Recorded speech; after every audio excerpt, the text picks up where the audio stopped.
The most significant thing about my 3 suicide attempts, of course it only rained 2 times in the two last attempts, but that rain is usually what I'm afraid of. I don't want it to rain again, you know. I just don't want it to rain again. And I wanted my father so much. But sometimes the people you want the most will teach you that you don't need anybody. I got called by the DCI, Kasarani, that I had a case to answer, that I had defamed my father. So I was there with my father. He had taken me to the DCI. Your own father took you to the DCI? Wait, your father took you to the DCI? Yeah, he took me to the DCI in Kasarani. I'm serious. Wow.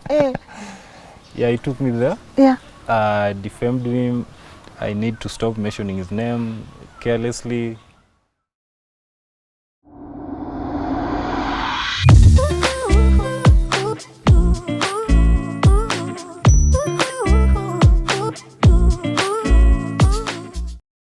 Hello and welcome back to this part 2 of LNS. My name is Lynn Ngugi. Now, if you are just joining us, then you might want to go back to our channel and get acquainted to the part 1 of this conversation. We are talking to our guest today, Micah, who is being very vulnerable with his story, and right now we'll just allow him to continue because, as always, we don't rush our guests in this show. So, Mike, I hope maji ilikuwa Yeah. at least tension imerudi chini kidogo. Yeah. You're good? Yeah, I'm good. All right. Okay, tuendelee. Yeah, so I was where I was informed to now. Yes. I attempted my second suicide. And nothing happened. And nothing happened, except it rained on that day. And I cried so bitterly on that day also. Yeah. But I remember the rain because in my third also, it rained. So anyway, after this happened, I think I actually remember in my high school I was actually suspended twice or something. It was twice or three times. I think I was always looking for some sort of attention from my mom, because my mom will show up when I've done something wrong. Yeah. She will show up. Yes. She will. When you've done something wrong. Oh, she will show up. But when I'm done something good, it's my mom Kubo will show up. You know, Mom Kubo was, she still is. She shows up, very supportive. The only problem I ever had with my whole relationship with Mom Kubo was just the inconsistencies when things go wrong between them. Yeah. But otherwise, there was always love there. Yeah. Even with my mom, I know now. Yeah. I know now. You know there now. was always love there. It's just that she just didn't know how to do it. Yeah. She wasn't supposed to do it perfectly anyway. So anyway, I finished my high school. I was now supposed to join campus. I think I missed the cutoff by 2 points or something. So, having struggled with fees in high school, I had an issue believing that I would have fees paid for me to continue. I went back to Nairobi again. My uncle. So you can see, it's almost like every time I had problems or things were going bad, I will always end up going to my uncle's place. He's stable, like he's a stable Person. figure, Yeah. male figure, the stable male figure, and I'm glad that he was. But in 2011, I finished my high school in 2010. 2011, my lady died, and then my other uncle also died. My other uncle was called Morris. So there's no reason for me to believe that fees is going to be an easy thing, because now my uncle is mourning his wife. My other uncle is dead. These are the people who are contributing towards not Mama Eddie, but my uncle, my two uncles, were contributing towards my high school. So my surviving uncle is mourning a brother and a wife. I have no reason to believe he has to pay attention to me. So again, I have to look for my father. I have to start looking for my father. And at this time, I'm in Nairobi. I'm done with Form 4. There's nothing to hold me back. He had already moved from where I was working, from when I was in primary. Now he's working in a new place. So I have to find out where this place is and just show up, because he's not talking to me. But at this time also, I'm not going home, my grandmother's place. I stopped going after my mom came to take me. I never went back. I just felt like I think it would be embarrassing for me. You see, as a child, I always I took personal responsibility for those kind of things. My mother took me, but how am I going to show up and explain that, you know, I had nothing to do with that or whatever? So I'm in Nairobi. I know my father is somewhere here in Nairobi. I need to find him. I need to meet him. I find out where he works through his brother, who also lived in Nairobi.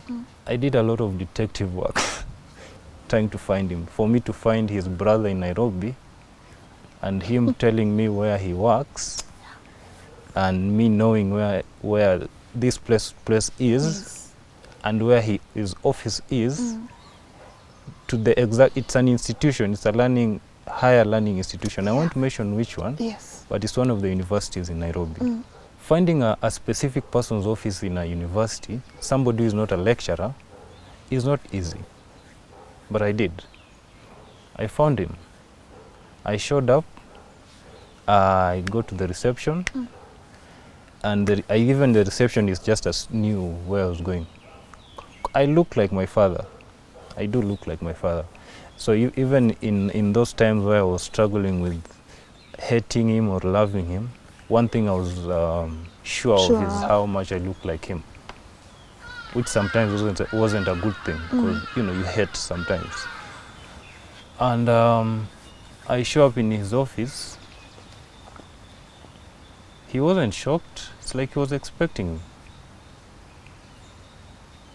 And for me, that wasn't a good reaction. I don't know what reaction I was looking for, but that wasn't it.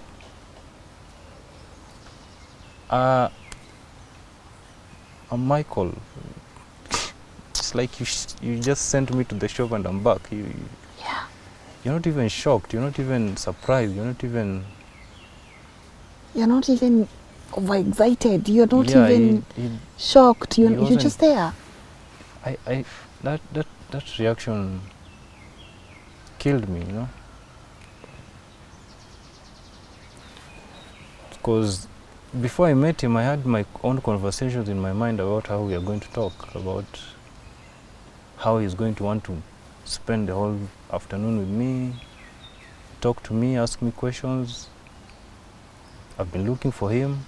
I've been looking for my place. I've been looking to belong my whole life. Mama Eddie is dead.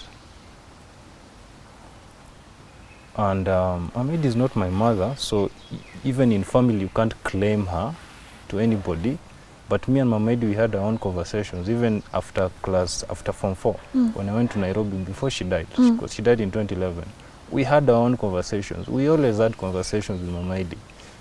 I always thought Mama Eddie, after I left, she would maybe be hostile towards me. But she just never. We had our conversation with Mama Eddie. She's dead, but I can't claim her. You know, she's not my mother. This is he wasn't surprised. He didn't even do anything. We had a very short conversation. Short. Very short.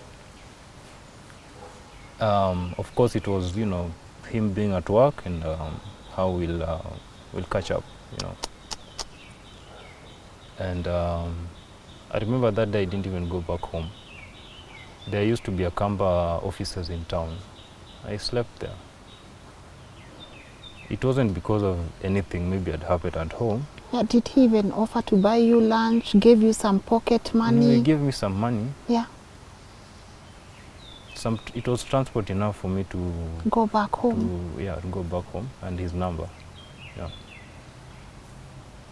But I spent the whole money, I think, in a cyber cafe, just right outside the school. Because in my mind, I just wanted to still linger around, you know. I wasn't satisfied. I just wanted to linger around, and maybe you'll call me. Or we'll bump into each other. Or we'll just bump again into each other. Oh, I was still around. You know? Yes, you know. Oh, God. I spent the whole money in a cyber cafe just outside the school. The money that he gave me, the whole of it. I waited until evening. Then I just didn't go home. I went to Akamba offices in town. It's somewhere, I don't remember exactly, but I think it's River Road or something. I went there, I slept there. You just go there as a passenger. You sit till the whole morning, the whole night. But of course, things have changed now. You can't do that. And Akamba offices are also closed. Yes. So I didn't go home. My uncle called me the whole night. My mom called me. Everybody was calling me, where are you? Mbona unapotea Nairobi? Nini imefanyika? Ndio umemaliza form 4, umeenda Nairobi alafu umepotea. You can imagine. But they don't know what was happening. I was looking for my father. Finally, I have met him. I didn't get the reaction I was hoping for. And now I have so many fears. Maybe those calls that I used to call him, maybe he deliberately hung up. Because all this time, ilikuwa network issue. So now, I'm going back. Of course, my uncle prevailed and I went back home. But before I went back home, we used to board matatu pale Accra Road. Tulikuwa tunaishi Embakasi, Nyayo Estate. So Embakasi,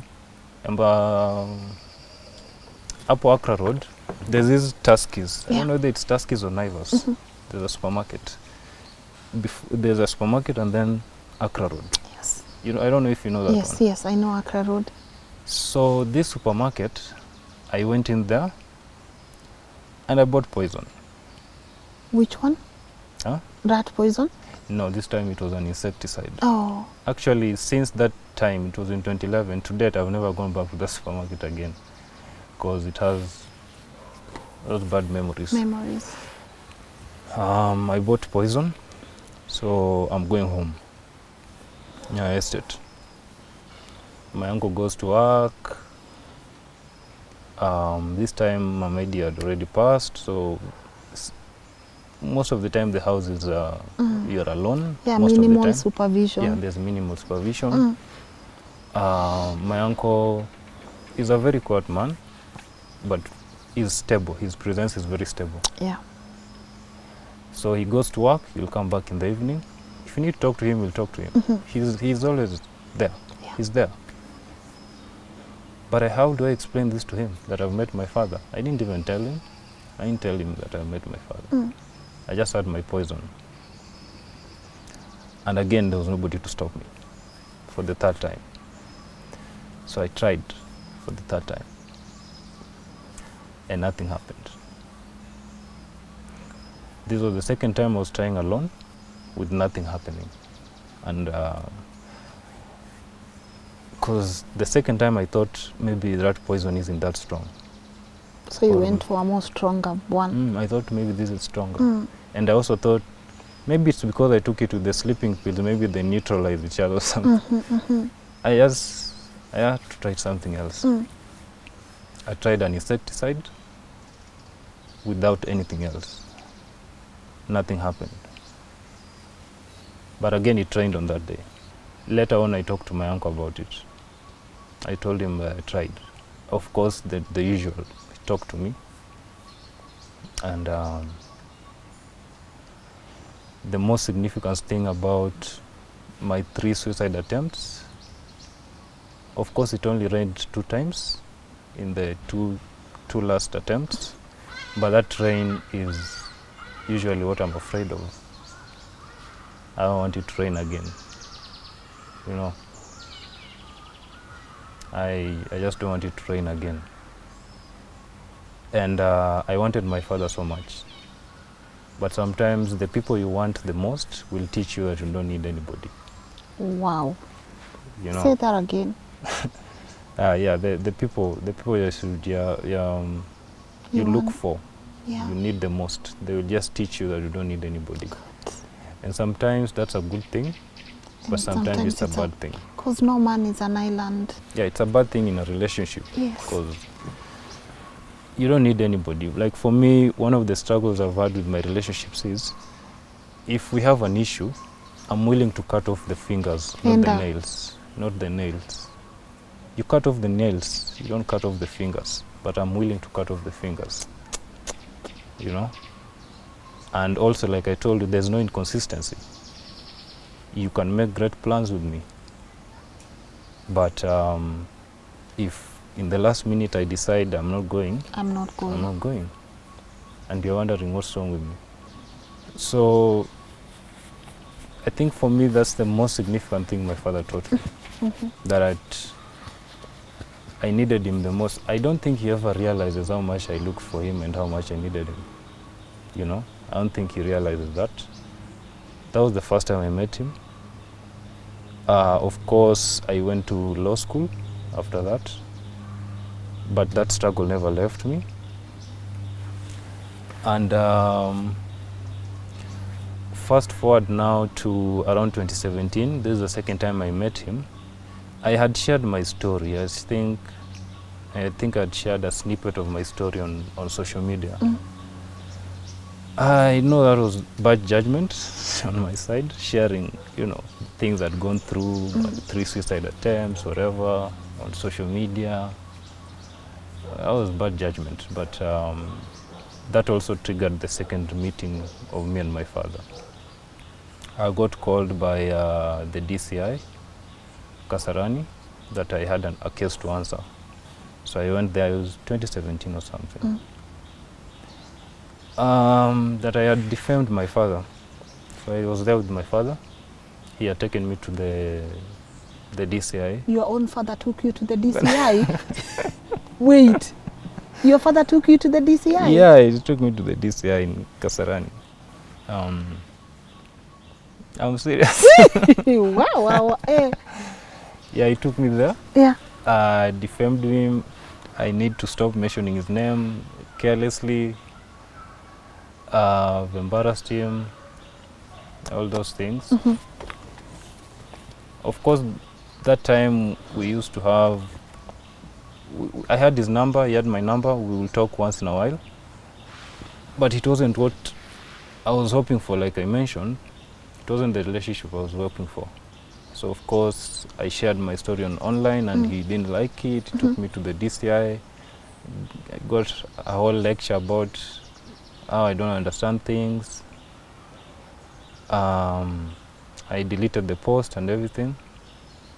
And later on, I tried to reach out to him to apologize, of which he didn't take it. I finished law school. Yeah. By the time I was finishing law school, I was traveling a little bit on my projects. I was doing a lot of international development projects. So I had traveled a little bit. But then in 2018, I got this project in Canada. So I traveled out for, it was supposed to be 6 months project, but it extended to 8 months. And during this time I was seeing somebody who I was hoping to advance things with. So when I got back from Canada, 2019, my main mission was to settle down. I was, I think, 26 years old. So I go back in May. Yeah. And in August, October, I proposed to her. Now, one of the things that joined me and her, let me give her a name, let's call her Pauline. Yes. Was the fact that for both of us, we both didn't have the father, our fathers wasn't present in our lives. So the passions of our relationship was based on the similarities of our wounds. Oh God. Yeah. So because our wounds were similar, it was a passionate relationship Yes. because we understand each other. But this was a problem that we didn't know. I knew that I needed to work things out about my old childhood issues. Now, this is the first reason why therapy started coming up, why I wanted to do therapy. I knew I needed to do therapy from a while back. Yeah. From 2017 when I last met my father, I knew I needed to do therapy, but I hadn't even taken a step. You know, there are those things you keep postponing. The second thing that happened that triggered me to do therapy, in 2019, on 28th of 2019, December, I had already proposed to Pauline. My friend Kate died. I had a friend called Kate. Kate, we were together from primary school in Busia. Yes. We had similar stories. Parents went separate. You are the only child. Yeah. They both remarried. You are living with your mom. Your mother has other children. You have a stepfather who is not hostile to you. It's just similar stories. Yeah. Significantly very similar. Yes. So me and Kate Buisa, were very close. Oh. Even my 3 suicide attempts, Kate knew about them because he knew I was struggling with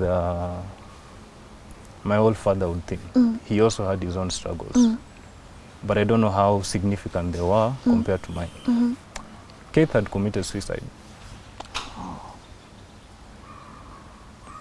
in 2019, 28th. I didn't know why he had committed suicide at that time. I got physically sick when I got that news because I got it on Facebook. You got the news she had committed suicide on Facebook? Yeah, we were friends. Yeah. On Facebook. So and people are writing, yeah, rest he in committed peace. suicide, Yeah. and we still don't know what. There was a note he had left, but at that time we still don't know what that note was. I didn't even want to find out. The fact that he had committed suicide was this is the guy, Kate, the lady. Kate. Kate. Yeah, Kate. This is the guy who every time I ever told him I had attempted suicide, this is the guy who will always talk to me, like condemn the thing and, you know, don't do this, don't ever try this. The first one, the second one, the third one. Don't do this is not the way to go, we will work these things out. We are together in this, we have similar, you know. Yes. And then he commits suicide. That was scary for me. I got physically sick. Yes. And it was because I was scared that I was going to lose that battle.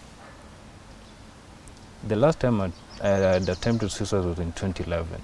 This was in 2019.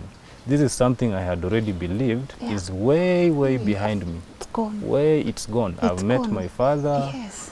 I know his attitude towards me. Yeah. I know how I feel about him. It's gone. It's gone. But then Kate commits suicide, and I'm like, Kate is the one who walked me out of all these things. Kate, why would he do that? Of course, it came out later that he committed suicide because of gambling. His story is all over Nation Media Group. Every December they run his story since he died. That he committed suicide because of gambling. It's called Kate Buisa. You can check out his story. But that is how it is known. Committed suicide because of gambling. But as a friend of Kate, this is how it is. Tell us. Okay? When you've grown up your whole life struggling with self-esteem issues, of course you're going to stumble upon something that works out for you, something that you're good at. God. Okay? I professionally, if you ask anybody who knows me, professionally I don't have any issues. I'm very good. Okay? Anything that I put my mind to, perfect. I've always performed.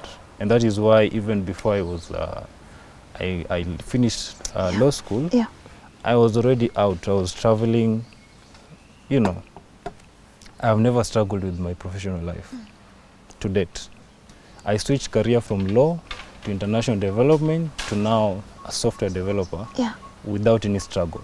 Because if you have self-esteem issues and you find something that works for you, you're really good at it. But if you fail at that thing, the world crashes. Your whole world crashes. Kate found that thing to be gambling. God. Okay? He was good at it.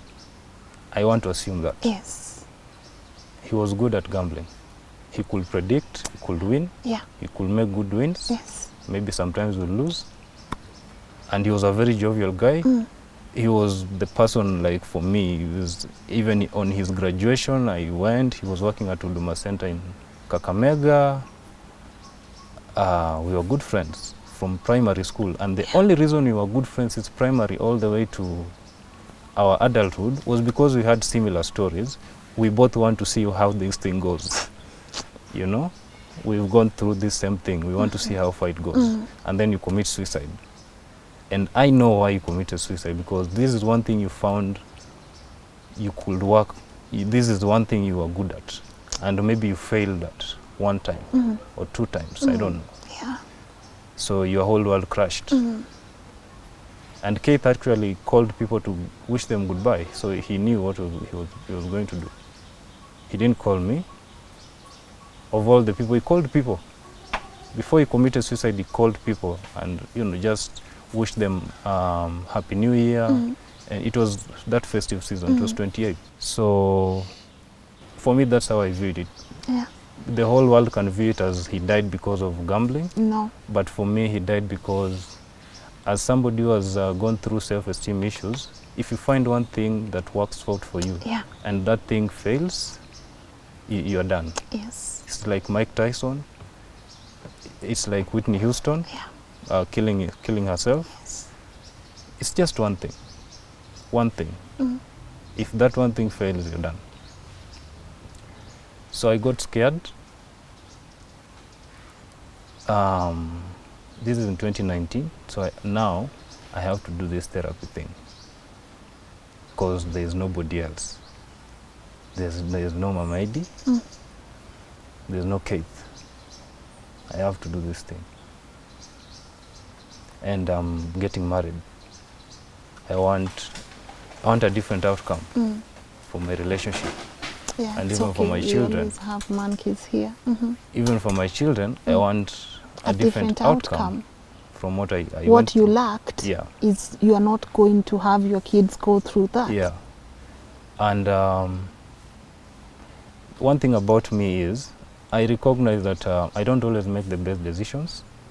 I don't always have responses or sound bites to everything that happens to me, but I always give everything I do a honest effort, even with my relationships.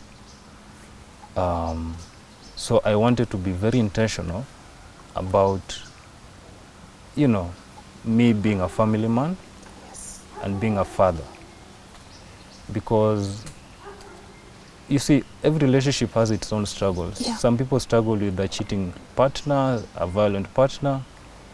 For me, I never struggled with those, with being violent or cheating or whatever. For me, I struggled with inconsistencies.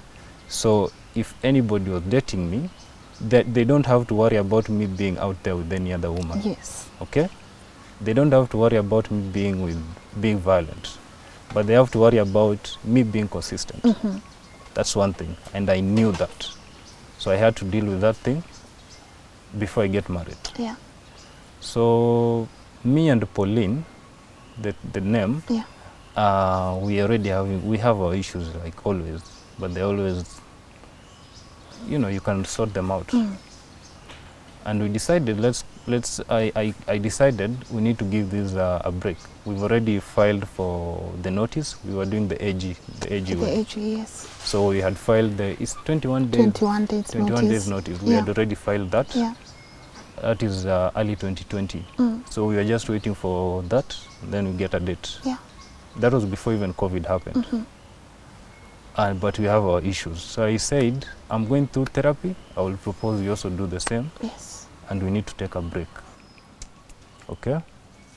But she wasn't for it. She didn't take it well. And Pauline also knew that fatherhood was a very important thing to me. I really looked forward to fatherhood. Yeah. So what Pauline did was she faked her pregnancy. Okay? She faked her pregnancy. You see, in any relationship I am in, I am a very keen person.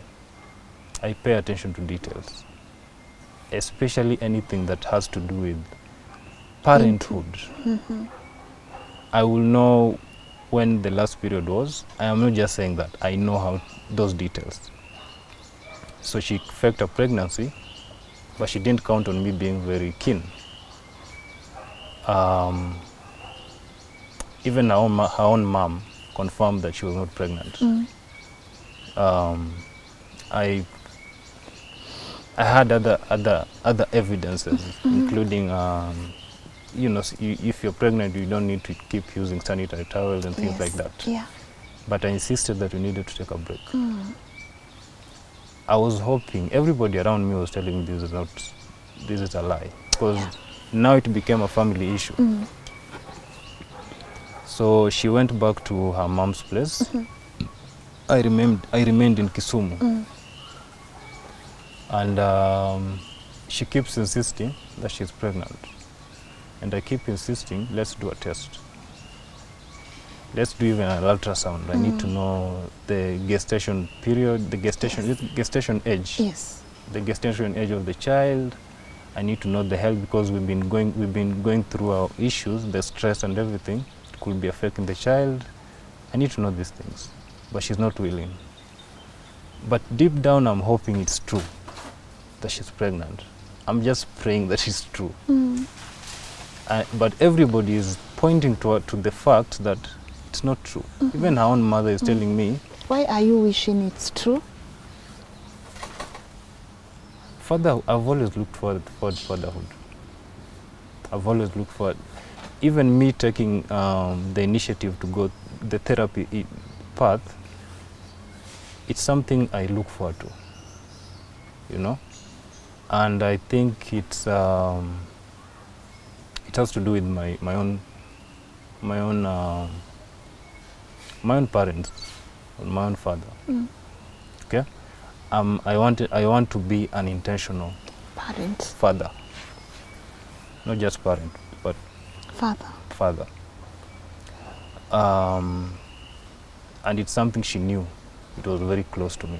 Her even going to an extent of comparing me to my father, you know, being absent, and if we don't solve this issue, you're going to be absent in your child's life. And I don't know if you get what I mean. Like, she's insisting she's pregnant, so if I don't agree that we stop this whole separation, we have filed for notice at the AG, and I intend to go through with this, you know. I intend to go through with this. It's not like, but at the same time, I understand her. I wasn't the most consistent person, like I said. So maybe for her, this was... Yes. So it's that place where you want something, but you don't know how to do it correctly. I'm going through, I had already started therapy myself at this time because of Kate's death, Kate dying. Yes. So I was hoping she would also join therapy, but she didn't at that time. And we are now moving, it's 1 month, 2 months. And one of my cousins had told me, for you to truly know she's pregnant, wait until 3 months. Then if she says she wants to meet you up for you to have a conversation, just meet her, because now it will be visible. So she told me it is either she will say she has aborted or had a miscarriage, or she will be pregnant for real. One of the things I did, which is a bit dumb, was this child that I was hoping was true, I personalized it. I gave it a name. I named it Maya. I thought it would be a girl, and I will name her Maya, like Maya Angelou. Yeah, so I named her Maya, and I will write to Maya. Dear Maya. Yeah, dear Maya. So my reason for writing to Maya was I wanted to explain to Maya why things are bad now between me and her mother. And I also wanted to explain to Maya that, I'm sorry for the mess. You are coming at a time when things are bad. My understanding is the moment a child is conceived, even before they are born, they do pick up on the vibes of the things that are happening. Yes. So my understanding is I want to explain to Maya why things are bad between me and her mother, and what I'm doing to work things out. Good. I had different letters that I wrote to Maya. It was my own way of therapy. Of course, I was going through the other therapy, but it was my own way of coping with the whole issue. Trying to make sure that I just explain things out to her. Yeah. So as I wait for the evidence to come out, and the evidence came out that she wasn't pregnant, which it did break my heart, considering how much I had already written to Maya. But it was significant for me to continue, because I had also promised Maya that for any of her siblings, they will find things better. And what was Pauline's explanation to the lie? Miscarriage.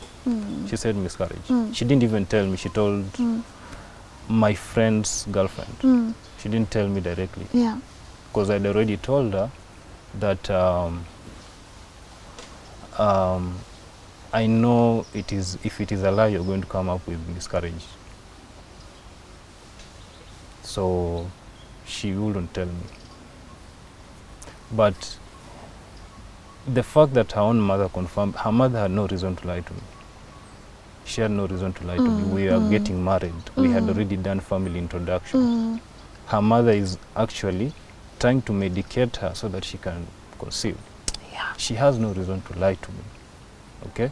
Her own family members, they might side with her, but they had no reason to lie to me about this particular thing. Because if she has said she's pregnant, they should back her and say she's pregnant. They are her family. I mean, even when you are rivals, like in this case, it is family against family, you would expect that they would back her claim that she's pregnant. That's the most logical thing. Yeah. But they didn't. It was only her.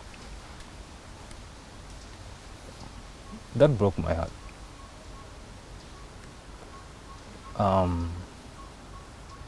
I wrote to Maya so many times. I made promises to Maya about her siblings, because after Maya there would be siblings.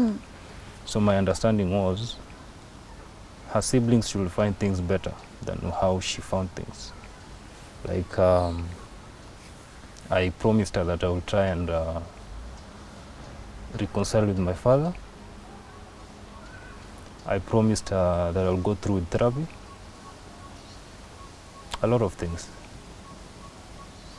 So when it turned out to be false, of course I had to say goodbye to Maya.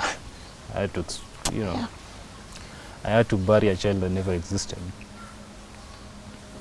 So a name like Maya is a name I will never ever give anybody. I will never give a child, or I wouldn't, because that's the child I buried, who never existed. That was in 2020. We now have COVID.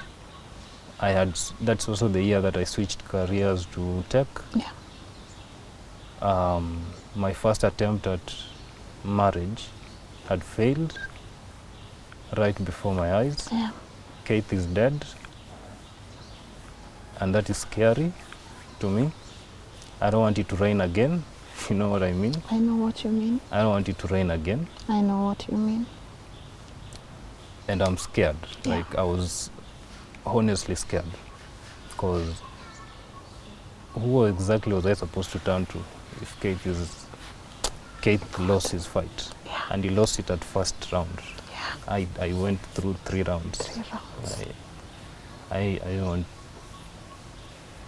I didn't even go to Kate's burial. I have never even visited his grave, because I'm just afraid. I'm just afraid of him pulling me or something. You know, I know this is something that is way, way behind me. 2011, a lot of things have happened. I've had very great things happen to me in my career and everything, but like I've said, even with Kate, if you have struggled with esteem issues, you just need one loss. You don't need 20 of them, just one loss. So yeah, you might view it as, you know, Mike can't do such a thing. Kate couldn't be such a person to do such a thing, but he did it. Yeah. And I felt like he owed me an explanation.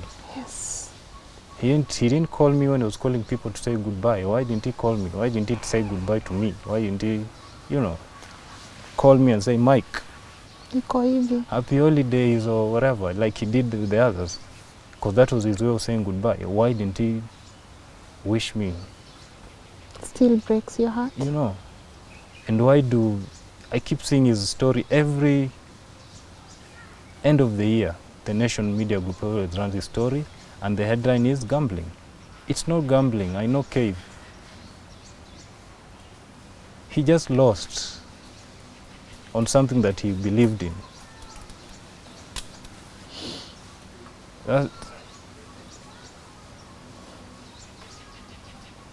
I don't know. I still... It will take me time to get through over Kate's death. And then the Maya thing also. Yeah. If you grow up with having walls around you, yeah. and then you open those walls, and then those things you've opened up about, like me looking forward to fatherhood and how it's all significant to me, my relationship with my father, and then Pauline uses this against me, calling me a deadbeat because I've refused to reconcile in the way that she wanted it to happen. That just wasn't nice, you know. She could have done anything. She could have cheated. That's how much it hurt me. She could have cheated, but not that one. That's something that was, it still remains very close to me. Yeah. My father, my relationship with my father played a very, very significant role in my life. If my father was around, this is my feeling, the whole Raphael thing will never have happened. Okay? Raphael will never have sodomized me when I was a child. And it took me all the way to 2019 for me to tell my mom, this is what Raphael did to me. What was mom's reaction? She was shocked that I didn't tell her all this while. But it's not about the timing. We had a very candid conversation that day. And she was very shocked of how distant I am, yet she thought she was so close. Oh.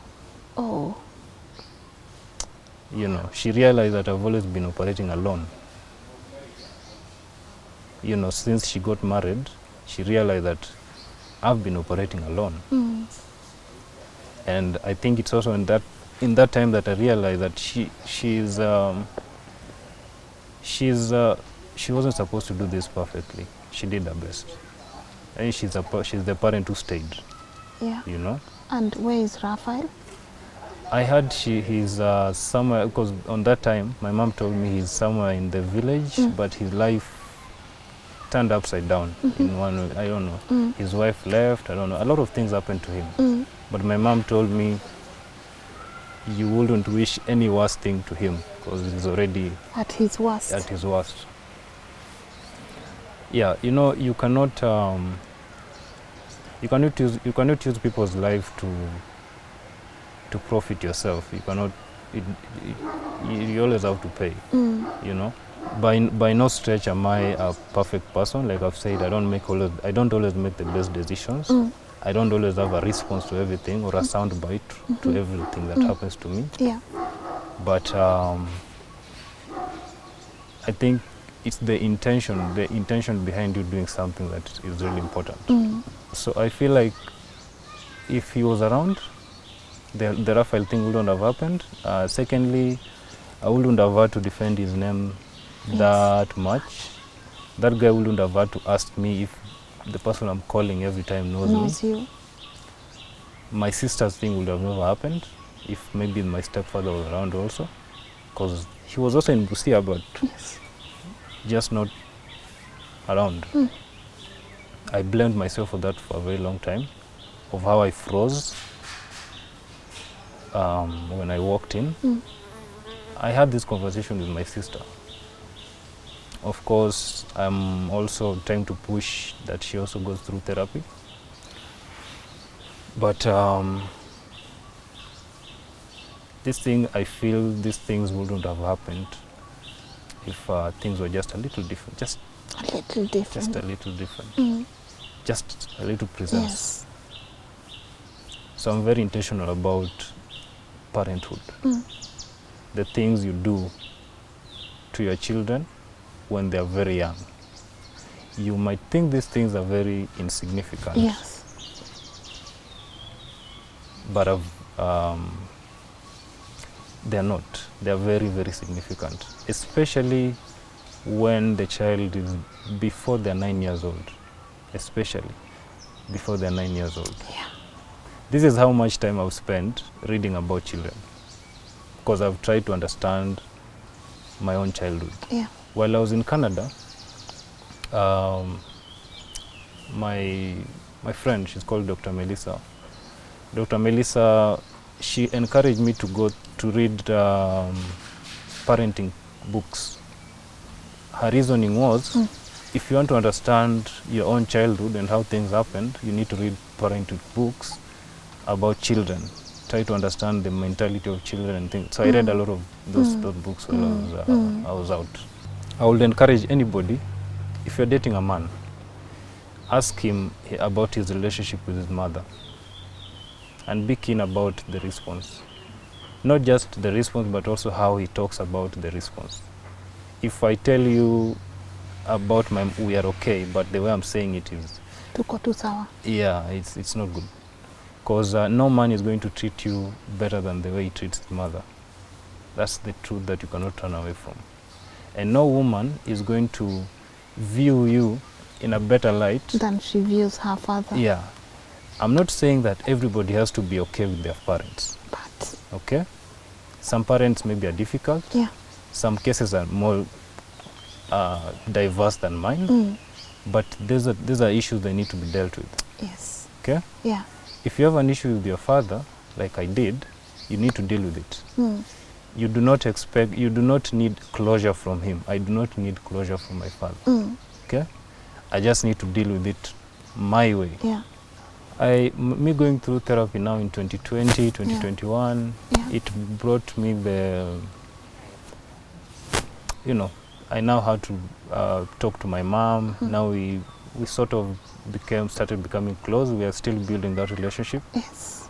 We are more closer than we used to be, actually, because now she will know if I have a problem, Yeah. if I'm okay. She will know the genuine thing, not the niko sawa. My father also got open to reconciling with him, but for me it was, I don't know what he feels about the relationship, so if he stretches out his hand, I'm going to shake it. But if he doesn't, I won't. That was the attitude that I had. So I was okay with shaking his hand as long as he's willing to Stretch the hand. The reason for that was,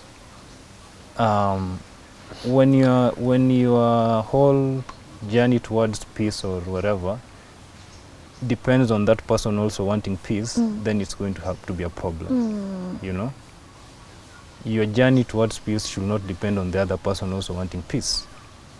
Okay? You can be peaceful in your car like we saw yesterday. Yes. But that doesn't mean the other person wants peace. Sometimes they just want to violence. Okay? So if your peace depends on somebody else being peaceful towards you, then it's a problem. Very strong.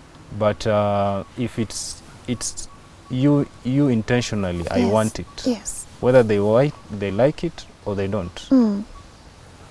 It's their problem. It's a problem. It's me. Yes. It's like, there's a saying that for you to be really, really peaceful, Yeah. you need to be you should be capable of, you should know that you're capable of so much distraction. for me, I do know. And for me, the distraction in this case is life. Yes. Okay? I'm capable because I've seen Kate. Yes. I know I'm capable of so much distraction. Yes. That's why I choose to be peaceful. Yeah. And I met him unexpectedly, just like I thought it would be, at home.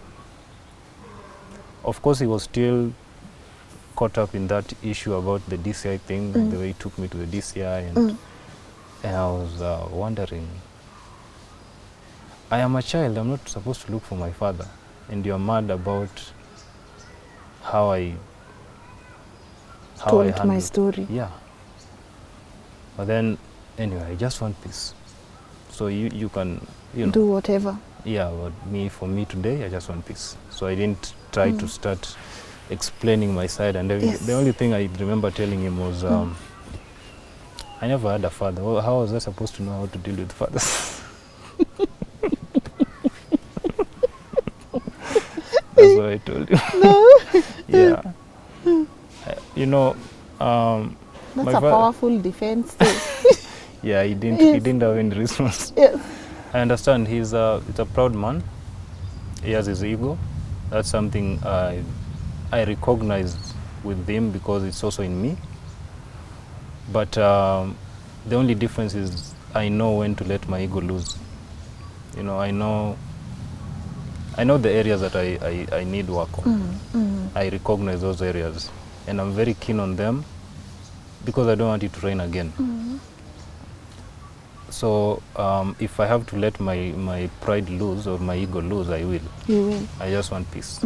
Has he ever told you why he abandoned you? Have you ever had a conversation on why No. were you hanging up all those times I called At you? this point, I didn't even want closure or anything. I don't need closure from him. It has happened, everything has happened. And on that day, I think we talked for around 30 minutes. So it's not like I asked him about what happened and everything. And of course, he has his own defenses and all that. I'm not really interested right now. I'm 29. If we go by life expectancy, I have like another 30 years. I want to spend 30 years trying to figure out what he was thinking. I want to spend 30 years thinking about my own children, what foundation I'm giving them. Yes. Emotionally, not just financially, emotionally. Emotionally. What foundation I'm giving them. And I'm not going to do that while I'm still trying to fight wars that I lost 3 times. Okay? That's his, for me right now, not in a bad way, but that's his problem. Yeah. No explanation. I also know his pride wouldn't let him say that, hey, I'm sorry for what happened. Because for him it's about, you know, you did this, I didn't like it, and I'm like, okay, I'm sorry. You know, your mother did this, did that, yeah, I'm not my mother. This and that. So I don't want to engage in an ego war right now. I just want peace. You just want peace. And that's what I got. Yeah. So I told him, we don't need to be friends. Okay? We don't need to start a new relationship. We don't need to do that. We don't even need to talk or meet every other time. We just need to be okay with each other. If I show up and you're there, let's not be awkward. Hi. Yeah, let's be very cordial and cordial in a good way, not in a bad way. Yeah. And let's also respect each other. Yes. I'll respect you. I respect his privacy. I respect him because I understand that he has his pride and everything. And I expect the same from him. We don't owe each other anything. He doesn't owe me any explanation about anything. Not in a bad way. Yes. It's just that I am spent on that war. I'm really spent on that war. I don't want to lose again. Okay? Yeah. I don't want to lose again. Yeah. A child is not supposed to look for his father. Yes. He's not supposed to look for his father. So I wasn't supposed to look for him in a perfect way. Good. I don't know how I was supposed to do it. I did it the way I wanted his attention. I looked for it, and it almost killed me 3 times. And I don't want to engage in that war again. Yeah. What's the greatest lesson you would wish people to learn from your story? I think it's about being intentional in your relationships. Be very intentional. The best way to approach relationships is approach it as a divorcee. At that time when I was preparing myself to get married to Pauline, of course I could have talked to happy couples, so that they can tell me how communication is the key. Yes. Yes. How you should spend more time together. I know, we could have done that. But for me, I looked at divorcees, divorce lawyers on YouTube and divorcees in real life. Yes. Ask them, what happened? Of course, they will be angry and everything, but they will tell you something that the happy couples won't tell you. Yes. Things like, ask the right questions when you are meeting somebody. The other thing, people don't change. It's not like Mike changed after 2 years. We were being together for 2 years, then he changed. He didn't change. You just didn't pay attention. True story. People don't change. Yes. People are the same. Yeah. Ni wewe huku pay attention. Yes. He was there, he was telling you right there. Maybe you just didn't pay attention. Yes. And people's relationship with their parents really matter. It matters. You are not an exception. Do not ever think you are an exception. Do not think you are going to date somebody who has told you from the beginning they do not like kids. And then you get pregnant for that guy and you expect him to Be a excited. father. Yes. And then now he's a deadbeat. Yes, dad. Yeah. I understand the anger towards him being a deadbeat, but pay attention. Pay attention. Yeah. Approach relationship with logic, not with emotions. Because mostly we approach relationships with logic, with emotions, rather than logic. and then at time of divorce, that's when logic kicks in. Yeah.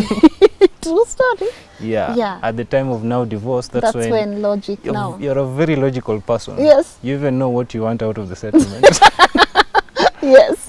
Thank you. Yeah. For taking your time.